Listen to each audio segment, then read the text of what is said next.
everybody, and welcome to Final Play Sports Wrap. I'm your host, Pete Lubar. Today we're talking Big 12 football and a way too early preview of Kansas Jayhawks.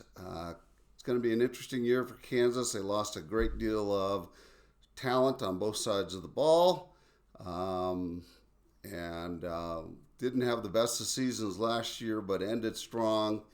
And so it'll be a very interesting year for Lance Leopold in his fifth year. He's 20-28, so I would say he's firmly on the hot seat. He was 4-5 last year in conference, 5-7 overall. Started 1-5, and then finished strong by beating BYU, CU, and Iowa State in consecutive weekends. So offensively, they were 13th in the nation in rushing yards at 212 yards per game. They were 90th in passing at 208 yards a game. 33 nationally in points scored at 28 points a game. And they're getting Daniels back to return for his senior season. He's a great quarterback. I would say he's a decent quarterback. But they've got to replace 30 seniors that they lost. They lost 93% of their snaps at wide receiver, 90% of their snaps at tight end. And the six-year senior had career highs last year of 2,454 yards passing. He was 14 touchdowns and 12 interceptions. And he carried the ball 93 times for 447 yards and 6 TDs. So he is definitely a dual threat quarterback.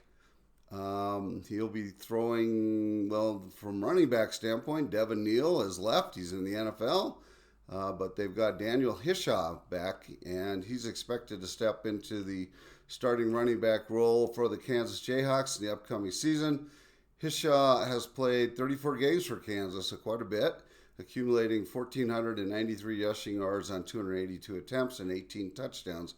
He had a strong season 2 years ago and then hurt his hip and was out part of last year. So he's a powerful back who can play at a high level.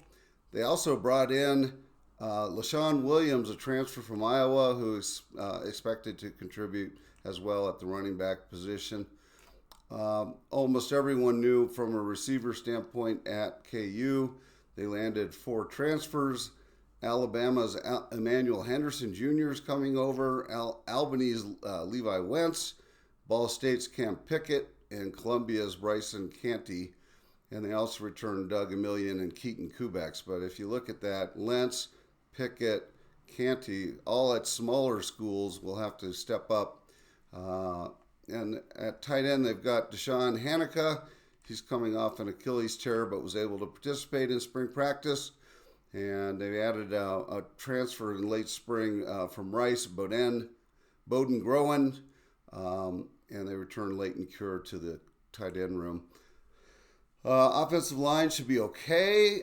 They got some position battles, but Lance Leopold believes the Jayhawks will have quality depth. KU returned starters in Bryce Foster and Kobe Baines and Calvin Clements, who didn't start but played across the line last year, left tackle, and he'll be back. So they got a few guys there.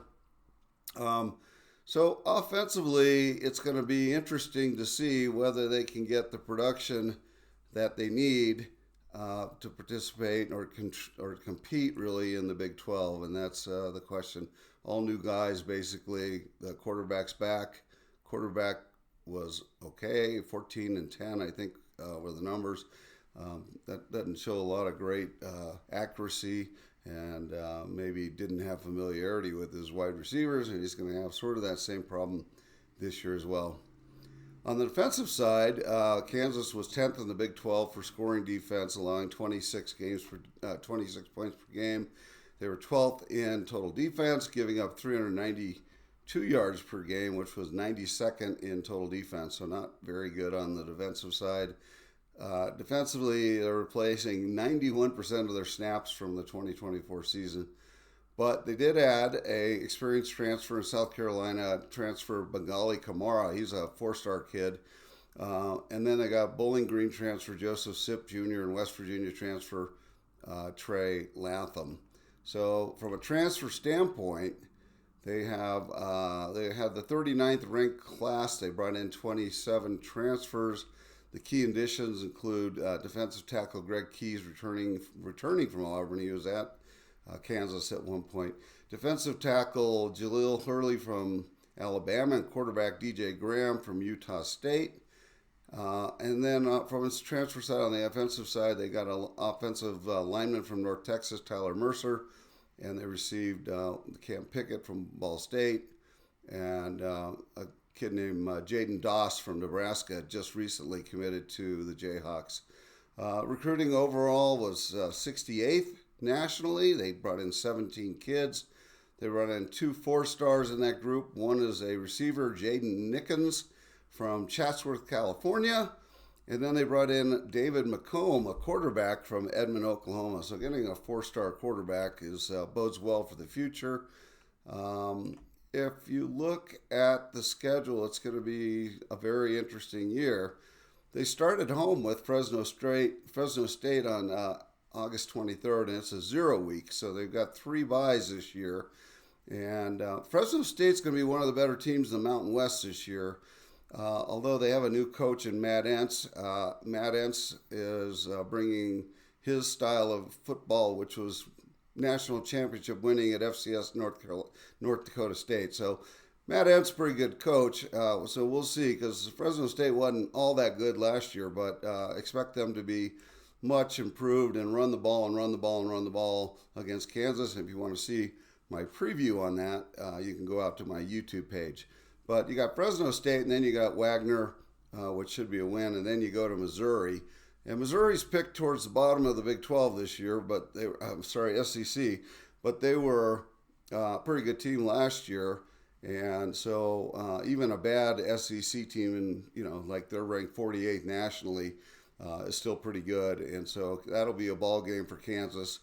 And then they got 2 meaningful home games. They've got West Virginia coming in, and they got Cincinnati coming in, and so both those teams are not going to be at the top of the Big 12, but are going to be around where Kansas is going to be, and so those should be very competitive games.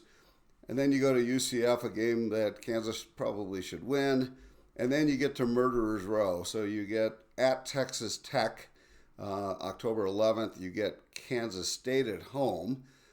Then you get Oklahoma State, which probably is a win. At Arizona, which is a toss-up game for sure, and then you got at Iowa State, and you end with Utah. And Utah's got Devin Dampier now, a quarterback. He was one of the top quarterbacks in the nation last year for New Mexico, contributed to something like 3,500 yards, about 1,500 yards rushing, 2,000 yards passing, led the Lobos to number 4 total offense. They brought in the offensive coordinator from New Mexico, and so a lot of people are picking Utah to be at the top of the Big 12 this year because they've got a solid defense coming back, and now they've got some offensive explosion. So, I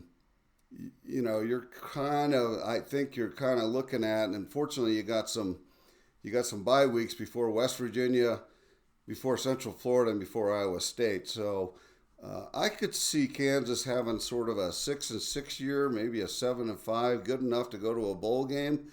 But it could easily go south if you lose a couple games, like if you lose to West Virginia or Cincinnati kind of early in the season. It may be a very tough and long season, in which case Kansas may be looking for a new head coach. So that's my review. If you enjoyed it, please subscribe to my YouTube page. It doesn't cost you anything, but it helps me out. And other than that, I hope you have a great day. Thanks, everybody. Bye.